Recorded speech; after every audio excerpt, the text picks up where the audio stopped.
Dale. Estamos con el padre Carlos Rosel de Almeida, párroco de Nuestra Señora de la Divina Misericordia de Surco y doctor en Sagrada Teología por la Universidad de Navarra de España, con su tesis de Escatología Ortodoxa. Hoy vamos a hablar sobre separación. Padre, ¿en qué consiste la separación de un ser querido? Bueno, ¿te refieres en qué ámbito? Porque cuando, por ejemplo, se muere un ser querido, hay una separación, aunque se mantenga En el plano vínculos. amoroso. Buena pregunta. Hoy día estás como el doctor corazón, hermano. O sea que esta entrevista va a ser sobre la separación amorosa. Amorosa. Entonces, Pasional, tu pregunta pasional. es interesante. ¿En qué consiste la separación con un ser querido? Lo que pasa es que si hay separación, lamentablemente es porque ya dejó de ser una persona amada, en el sentido que entendemos lo que es ser una pareja. Para responderte, en el plano amoroso, una separación implica que la relación se ha quebrantado y que ya no se puede seguir con esa relación amorosa. ¿Qué es un divorcio propiamente dicho? Para la iglesia no hay divorcio, pero en el plano civil, el divorcio es la separación que se da ante el matrimonio civil, no en el matrimonio religioso, que es un sacramento. ¿Qué ocurre cuando la relación no da para más?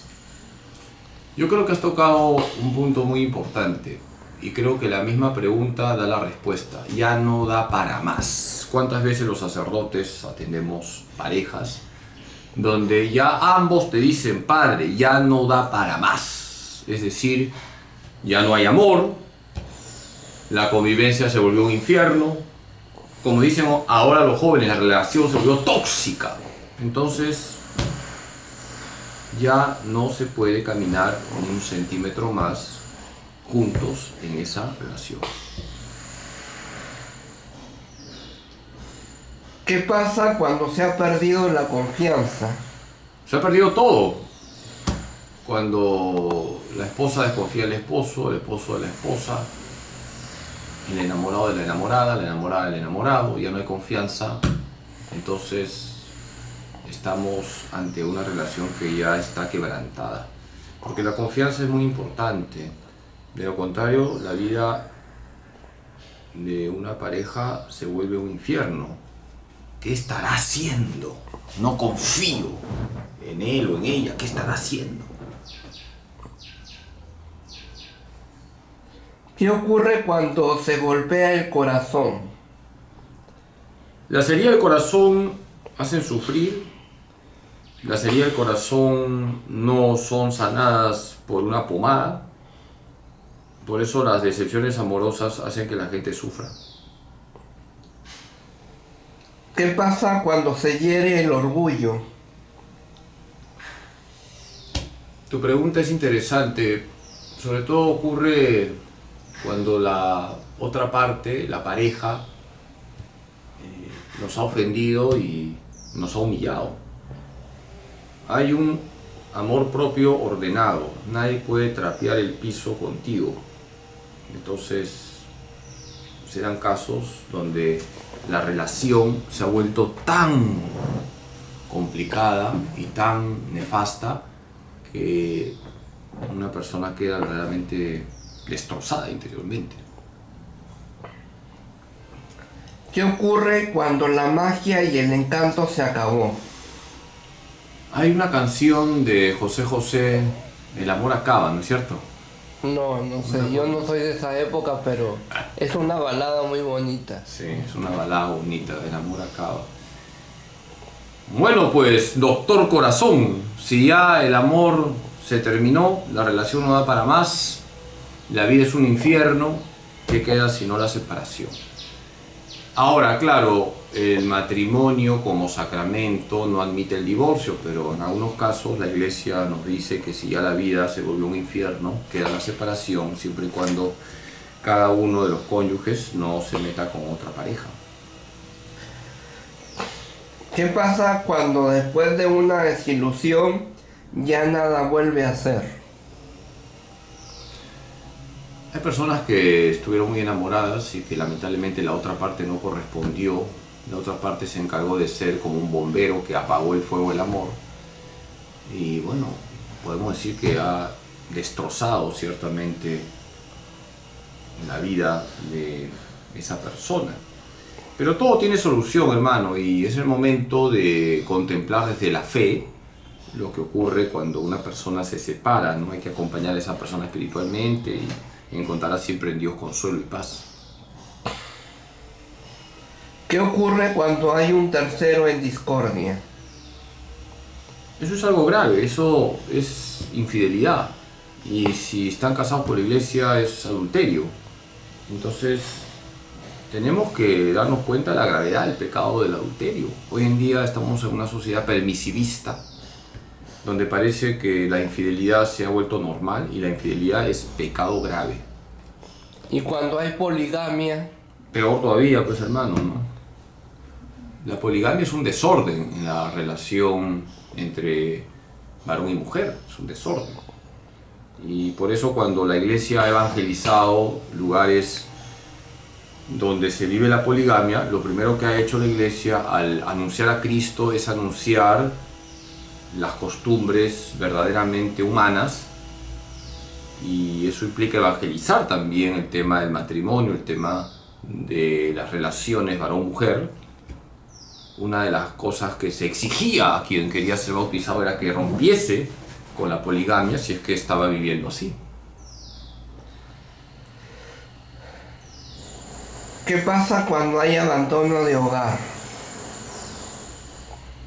Bueno, quien abandona el hogar es una persona que tendrá que responder ante Dios por ese pecado gravísimo. Sobre todo ocurre con algunos varones irresponsables, cobardes, que dejan a la pobre esposa sola con hijos. Tendrá que responder ante Dios. Y en el Perú ocurre mucho de esos casos. ¿Cuántas mujeres que son verdaderas heroínas porque hacen de papá y mamá? ¿Y cuántos cobardes que abandonan a sus esposas, las dejan con hijos? Es algo que a mí me destroza el corazón y me indigna tremendamente. ¿Qué ocurre cuando hay maltrato psicológico en una separación? Yo diría que el maltrato psicológico en la misma relación ya es un tema de separación, porque nadie puede convivir con alguien que te está maltratando. Entonces no hay que permitir que nadie nos maltrate ni psicológicamente ni físicamente. ¿Qué pasa cuando hay maltrato físico en una relación, en una separación? Que la vida es un infierno y hay que denunciar a esa persona que está maltratándonos, ya sea, como lo he dicho, psicológico o físicamente. No hay que permitir ningún tipo de maltrato. ¿Qué ocurre cuando hay maltrato verbal en una separación? Mira, el maltrato verbal tiene que ver mucho con el maltrato psicológico e incluso físico, porque luego las palabras se van a los hechos. Entonces hay que cuidar las palabras que los esposos se dicen, que los enamorados se dicen, que los novios se dicen. Una palabra hiriente es como una piedra que te lanzo. Una palabra cargada con caridad ayuda, es un bálsamo.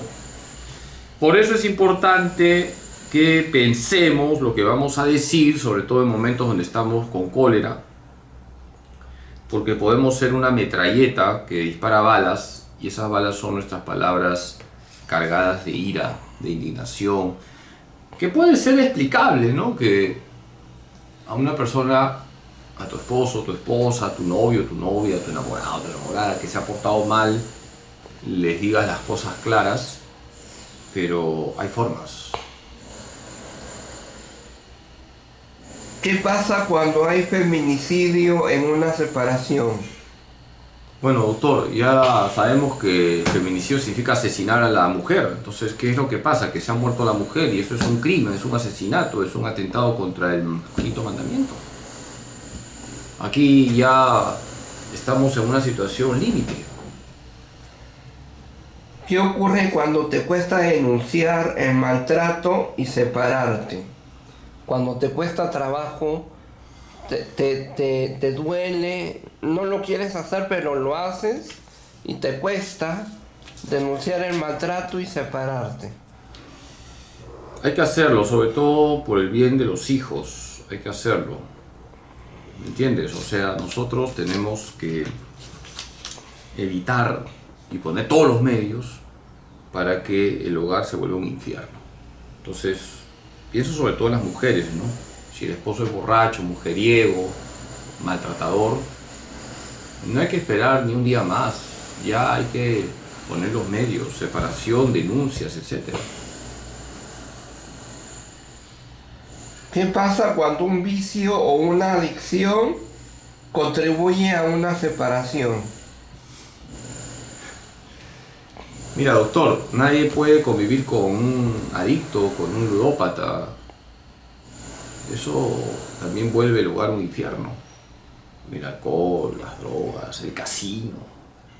Todo eso es causa de destrucción de un hogar. ¿Cómo se reparten los afectos personales después de una separación?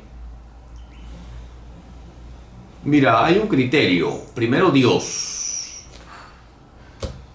luego el prójimo y luego yo.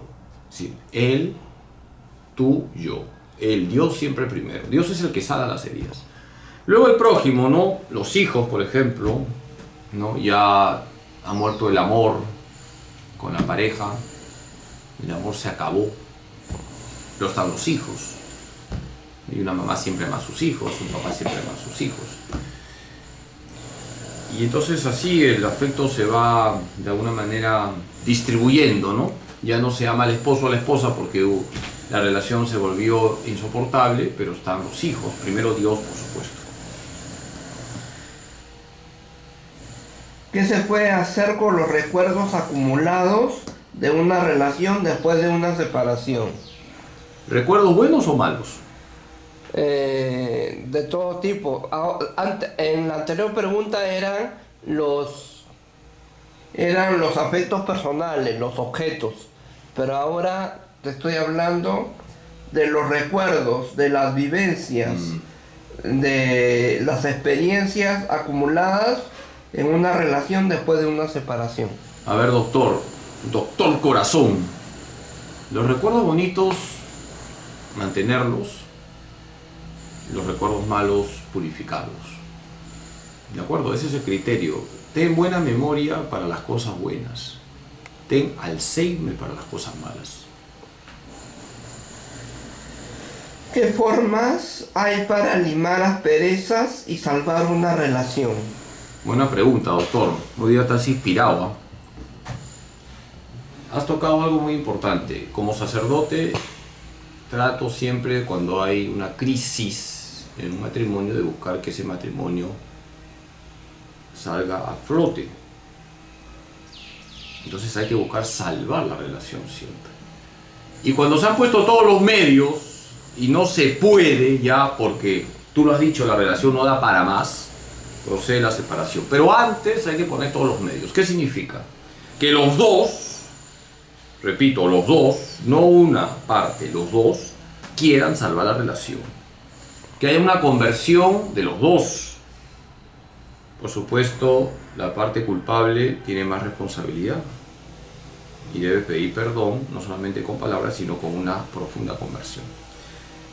Hay que buscar salvar una relación que está deteriorada, haciendo que los dos recen, los dos se confiesen, los dos participen de los sacramentos, los dos comiencen un camino de diálogo, que haya una purificación también en los corazones de ambas partes. La relación que está a punto de romperse, de separarse, ¿se salva con un hijo por nacer o no? Funciona, no podemos caer en un simplismo. Hay problemas, tenemos un hijo y se resuelve todo. No necesariamente. ¿Me embarazo y ya te amarro y ya solucionado el problema? De ninguna manera, porque si la vida conyugal está siendo tóxica, esa criatura va a nacer en un ambiente tóxico. Entonces, el hecho de que venga un niño no va a resolver los problemas los resuelve el Señor, Dios.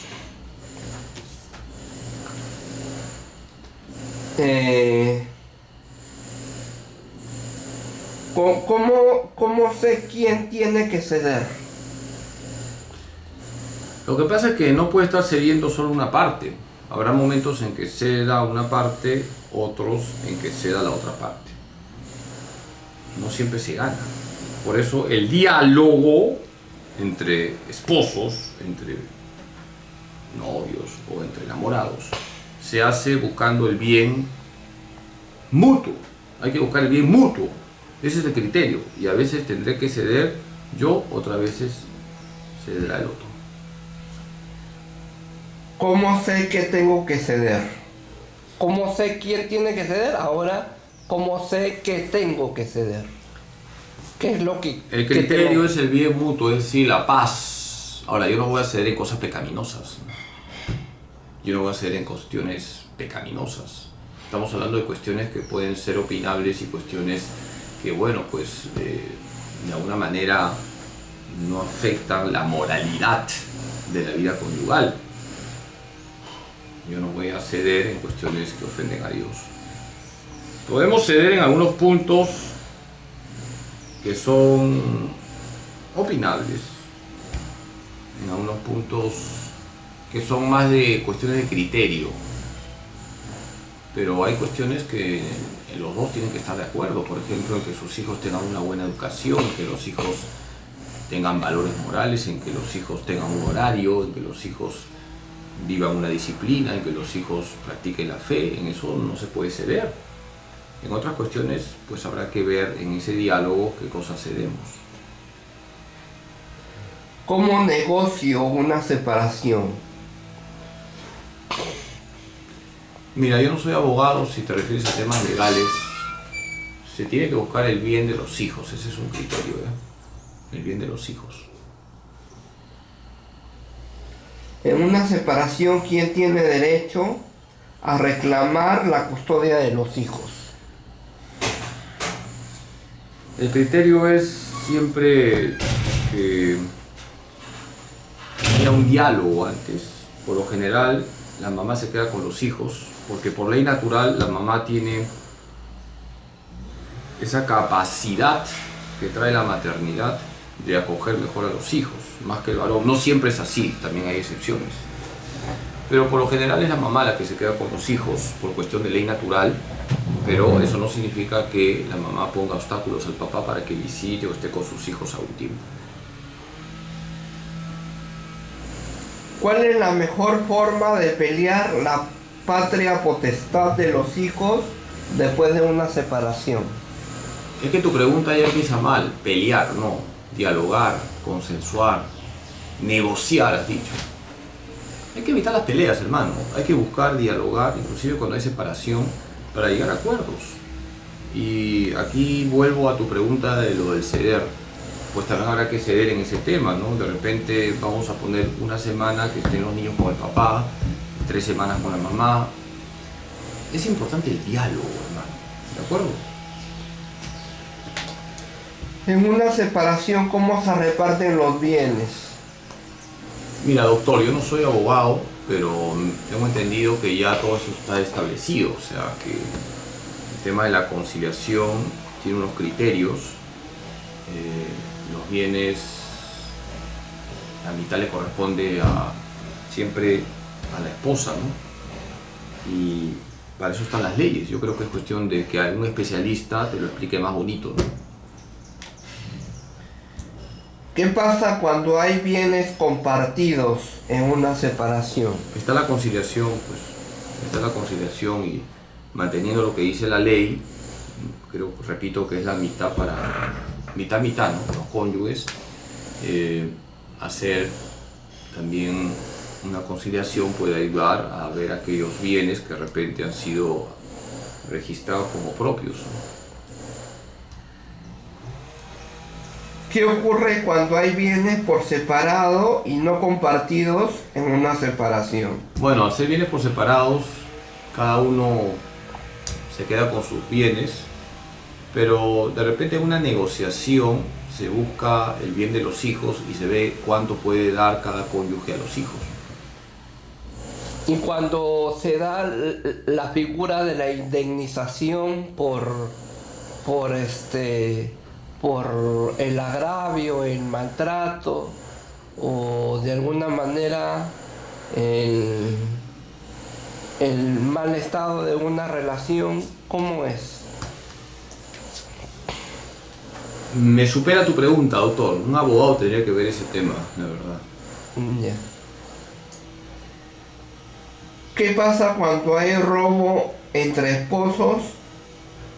Cuando un robo entre esposos ha sido causal de separación. Robo entre esposos.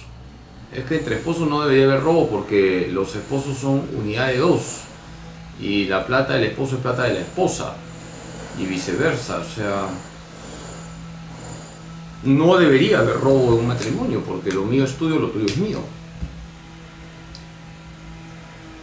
Por ejemplo, doctor, tú que eres inteligente, llega un patita borracho y tienes su bolsillo lleno de plata, no le ha dado toda la semana a la señora para que compre la comida, llega borracho y se tira en la cama, está durmiendo y la señora mete la mano en el bolsillo del esposo y le quita toda la plata, porque esa plata le va a servir para alimentar a sus hijos.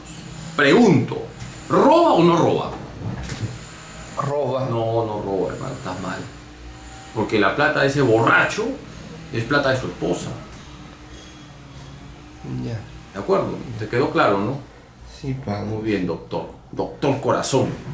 ¿Qué, Sí, hermano, vamos. ¿Qué ocurre cuando en una separación se disputa y se pelea el negocio familiar?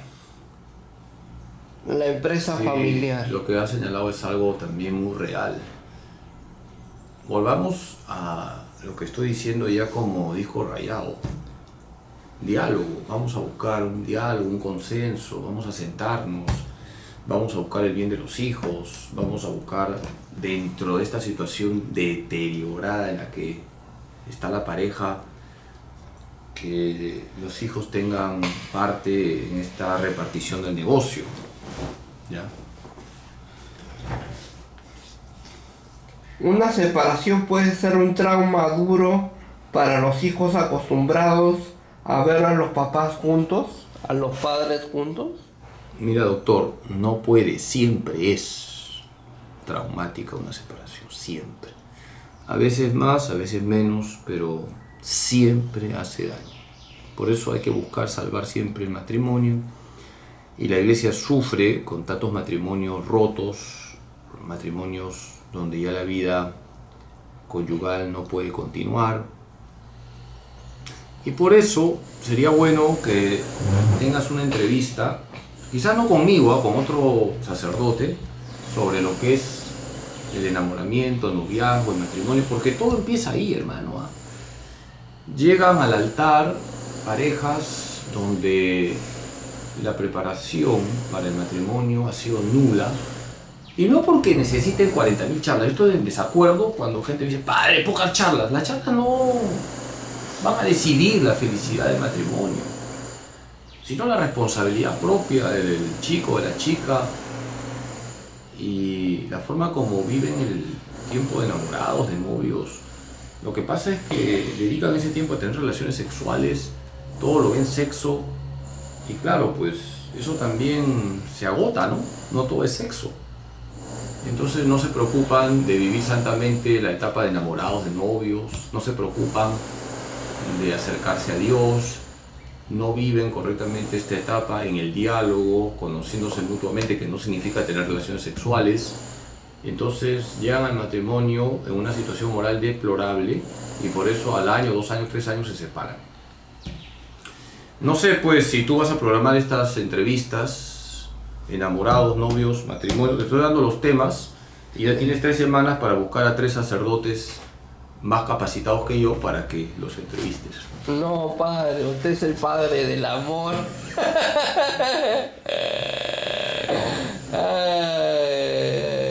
Ya, dale. Anda terminando.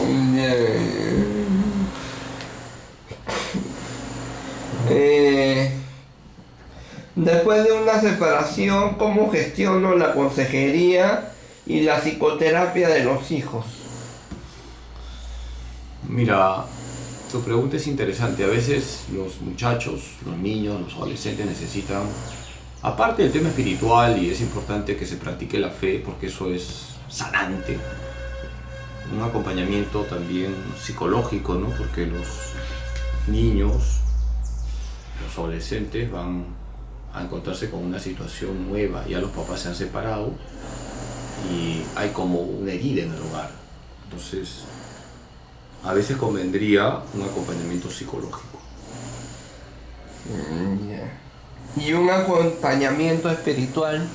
Eso de todas maneras. Por eso las parroquias tienen que acoger de manera especial también a aquellos niños, adolescentes que sabemos que su situación familiar no es buena. Es importante aquí el tema de la catequesis de primera comunión y confirmación, que el sacerdote esté un poquito atento de aquellos niños, adolescentes que vienen de familias heridas, para que descubran esos niños, esos jóvenes, que la iglesia es un hogar y a través de la participación en los sacramentos, en la vida parroquial, ellos van descubriendo ese Dios que siempre está ahí para sanarnos y para acogernos.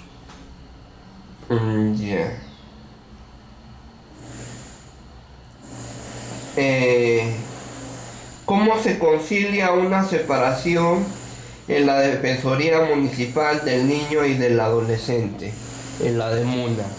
Mira, doctor, ahí me supera. Eso yo creo que sería cuestión de averiguar yendo a DEMUNA o de repente a través de la información que hay en internet. Pero yo sé que es importante que cuando haya casos de maltrato, etcétera, ir inmediatamente a DEMUNA, pero ya el trámite en sí no lo sé. Ya, y padre, ¿y cree que la DEMUNA cumple su función, su rol, su papel en la sociedad, en lo que es matrimonio, parejas, familias, niños y adolescentes? Tiene su función dentro de la sociedad, nada es perfecto, podría mejorar muchas cosas. ¿Cómo cuáles? Por ejemplo, evitar la burocracia que a veces puede haber en toda institución. Pienso en eso sobre todo, ¿no? O abrir más oficinas. ¿Abrir más oficinas en dónde? No, en los lugares, interdistrital. por ejemplo, ¿no? Por ejemplo, podría... Pero claro, todo eso se dice muy bonito, pero de repente no hay fondos para hacerlo.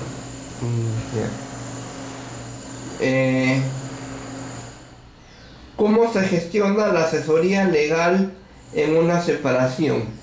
O sea, me separo pero no tengo abogado. ¿Y cómo gestiono la separación si no tengo abogado, si no tengo defensa legal? ¿Dónde lo consigo? ¿Un abogado de Estado consigo? Lamentablemente, hay que decirlo, te lo voy a decir con unas frases: con la plata baila el mono, desgraciadamente. Poderoso caballero es Don Dinero. Y otra para tu patrimonio de refranes: billetera mata a Galán. Lamentablemente, si no hay plata, las cosas se complican, pero sería bueno buscar de repente en las parroquias, siempre hay asesoría legal. Aquí en la parroquia no es fácil conseguir abogados que den tiempo generosamente para asesorar, pero el que la busca la consigue. Entonces, si uno no tiene abogado, de repente en alguna parroquia de las 100 y tantos que hay en Lima, buscar asesoría legal. ¿Cómo se gestiona el peritaje médico por las lesiones de los golpes en una separación de los? No tengo ni idea, hermano. Yo sé que hay que denunciar y ahí te indican dónde tienes que ir, cuál es el perito. Ya eso a mí me supera. ¿Qué pasa cuando el esposo o la esposa se niega a dar el divorcio? ¿Qué pasa? Que la cosa se enreda. Ahora, quiero aclarar, por favor, que quede claro que la Iglesia no reconoce el divorcio porque el matrimonio, el sacramento del matrimonio es uno con uno hasta que la muerte los separe. Pero, si la vida se volvió un infierno y no hay otra forma de garantizar la estabilidad económica de la esposa, sobre todo de los hijos, que el divorcio, entonces se permite como un mal menor el divorcio, se permite, pero no es que se aprueba el divorcio, ni mucho menos. ¿Qué pasa cuando una parte no quiere? Pues volvamos a lo de siempre. Creo que la entrevista ha estado girando siempre en esta idea. Pongámonos a conversar, pongámonos a consensuar, habrá que ceder en algo. Yo creo que con el diálogo siempre se llegan a acuerdos. ¿Qué pasa cuando la pareja dice mío o mía o de nadie? Mío o de nadie. Muchas telenovelas estás viendo, ¿ah? Sí. No, así pasa. ¿Qué podemos hacer en esos casos?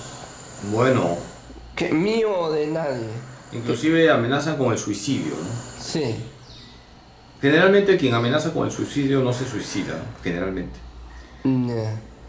Bueno, yo creo que es bueno también que intervengan familiares para hacer ver que enredando las cosas nadie sale ganando. Entonces, ahora que está de moda la palabra concertación, eso también hay que aplicarlo en estos casos, ¿ya?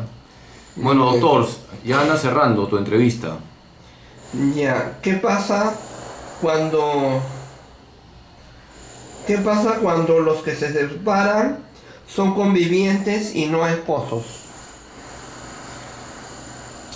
Buena pregunta, y claro, aquí el tema legal, yo no estoy tan al tanto, pero cuando hay convivientes y no hay matrimonio civil, yo no sé exactamente cómo se respalda legalmente la parte que queda desamparada, pero sería cuestión de que un abogado lo explique. Pero yo creo que por honestidad la persona, en este caso el varón, que se separa de su conviviente, tiene que dar una pensión. Yo creo que eso sí la Así sea ley conviviente. establece.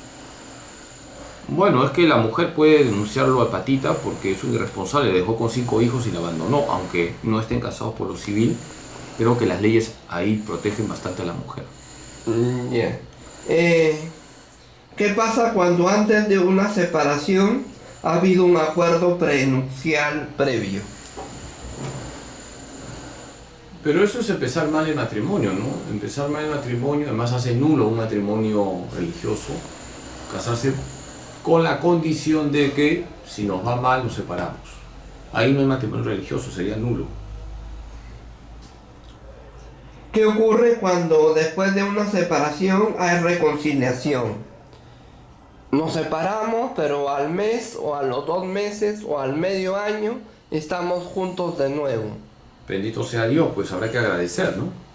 Pero si esa reconciliación está en entredicho o es tibia, dudosa, ¿cómo? Bueno, si es tibia se volverán a separar y la cosa no marchará. Pero ¿cómo se fortalece esa reconciliación? Si hay reconciliación, que es lo ideal, habrá que empezar de nuevo.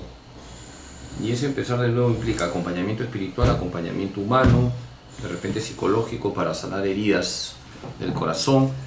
Y yo creo que con la gracia de Dios, cuando ambos ponen de su parte, sale adelante una relación, ¿ya? Última pregunta, doctor. Bien. ¿Qué pasa cuando después de una reconciliación hay otra nueva decepción?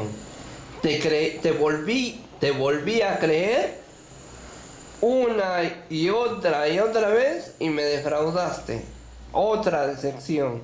¿Qué pasa cuando hay otra decepción? Mira, te respondo con algo muy concreto y real. Cuando viene una pareja de esposos, sobre todo la esposa, sufre mucho porque le encontró infidelidad al esposo y el esposo está muy arrepentido y se pone de rodillas pidiendo perdón y vienen a hablar conmigo, por ejemplo. Yo les digo a los dos, en primer lugar, voy a poner todo de mi parte como sacerdote para que ustedes salven su relación de esposos. Pero, y se lo digo al hombre infiel, tú tienes que darte cuenta de la gravedad del pecado que has cometido. Y yo le diría a tu esposa que te dé una oportunidad, solo una oportunidad. Pero si vuelves a hacer lo mismo, yo seré el primero en decirle a tu esposa que se separe de ti. Se da una oportunidad, claro que sí, pero a cada rato no se puede estar dando oportunidades. Entonces la conversión tiene que ser sincera para sacar adelante un matrimonio que está en crisis. Ya, doctor, última pregunta, ¿ya? Claro, como dice un proverbio, una frase, un refrán, a la primera se cree, a la segunda vez se hace dudoso. A la tercera, si te gusta que te engañen, si te gusta que te sorprendan, vuelves a caer, vuelves a ceder, ¿no? Hay que evitar lo que lamentablemente se llama amor serrano, más me pegas, Más te quiero. Doctor, última pregunta, ahora sí. Bien. ¿Cómo darte una nueva oportunidad con otra persona después de una separación? Cuando todavía el anterior cónyuge o la anterior pareja o el anterior amor todavía vive y no está muerto y está al acecho. ¿Cómo darte una nueva oportunidad con otra persona después de una separación? ¿Vale la pena darse una nueva oportunidad? Depende, pues, hijo. A ver, aquí lo que voy a decir de repente no es políticamente correcto. En caso de enamorados, sí, ya rompiste con tu enamorado, enamorada, pues elige mejor la próxima, ¿no? Caso de novios también, incluso hasta puede tener fecha de matrimonio, pero te diste cuenta que la otra parte no era lo que tú pensabas, etcétera, todavía estás a tiempo. Enamorados, novios, hasta ahí date una nueva oportunidad.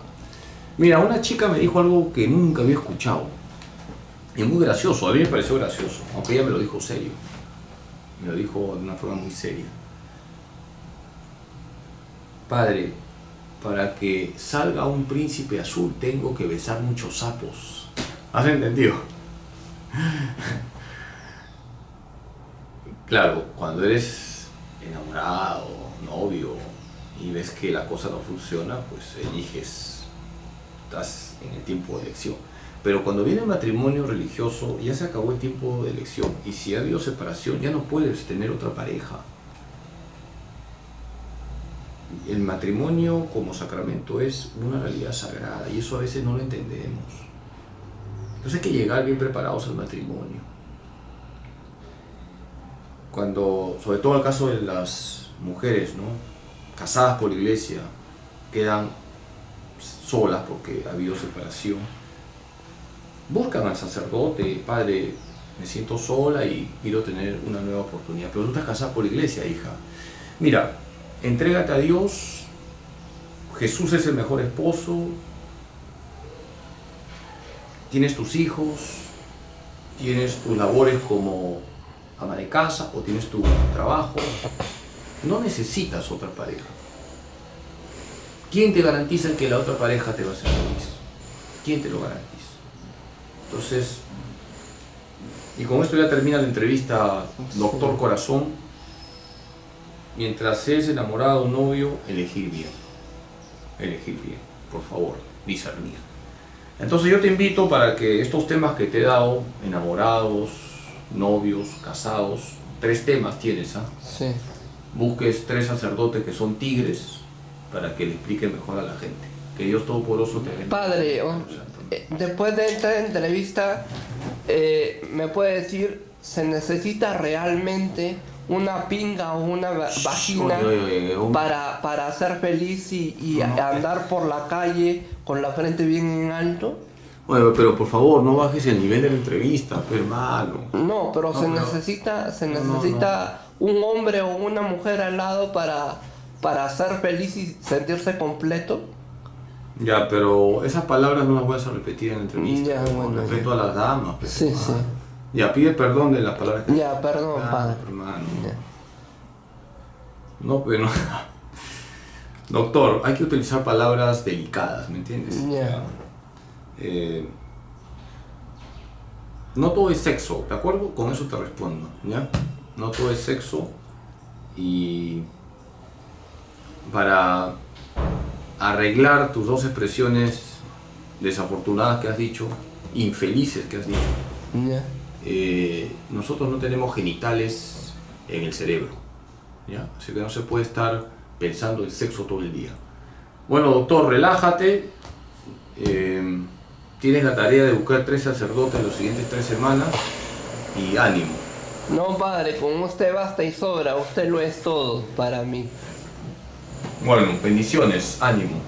Fue el padre Carlos Rosel de Almeida, párroco de Nuestro Señor de la Divina Misericordia de Surco y doctor en Sagrada Teología por la Universidad de Navarra de España, con su tesis Escatología Ortodoxa para la Cámara de Predi Armando Romero Paredes. No se pierda el Correo Mariano, su boletín informativo a cargo de José Ignacio Alemany Grau, el Monseñor José Ignacio Alemany Grau. También no se pierda los programas radiales del padre Carlos Rosel de Almeida, confirmando nuestra fe, los martes a las 10 de la mañana por Radio María Perú, y los domingos Hoy es el Día del Señor a las 9:30 de la mañana por Radio María Perú. Lo puedes sintonizar en cualquier aparato, dispositivo de audio o de sonido, o también lo puedes sintonizar en la página web de Radio María Perú, o lo puede sintonizar en el fanpage de Radio María Perú, en la página de Facebook de Radio María Perú.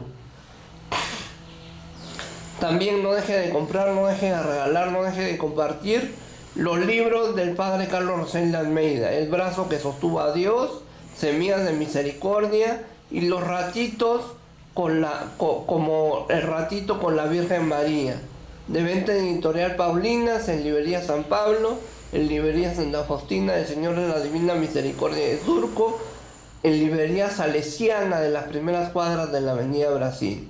Gracias. Gracias, doctor.